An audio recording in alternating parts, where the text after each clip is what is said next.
The Brexit Secretary spoke ahead of next Thursday's summit in Brussels, where Theresa May will seek to open detailed discussions about Britain's future relationship with the EU. An agreement in principle was sealed last December on the divorce, issues of citizens' rights, the Northern Ireland border and Britain's exit fee. Now the two sides need to agree a time-limited implementation period after Britain officially quits the bloc next March, to smooth transition to full independence. Mr. Davis earlier revealed he would be content if the transmission ended on December 31, 2020. 21 months after Brexit and in line with the EU's budget calendar, rather than the 2 years the UK first envisaged. He said the priority was to get agreement at next week's summit of European leaders on the terms of transition.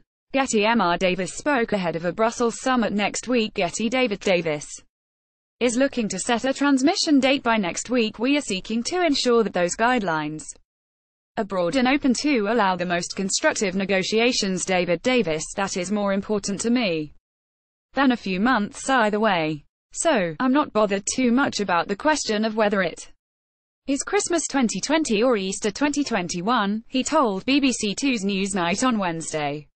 Yesterday Mr. Davis, who will meet EU chief negotiator Michel Barnier on Monday, underlined his optimism about progress.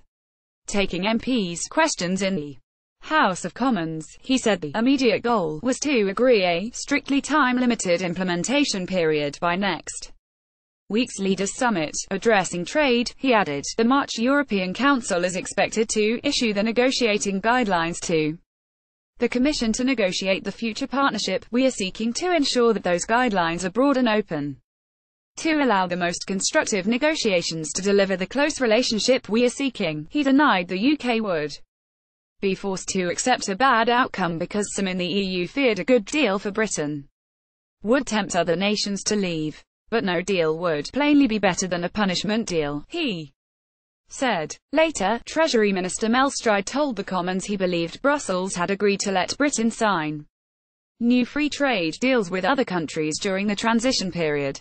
However, no deals which were agreed could actually take effect until Britain was fully out of the EU, he said.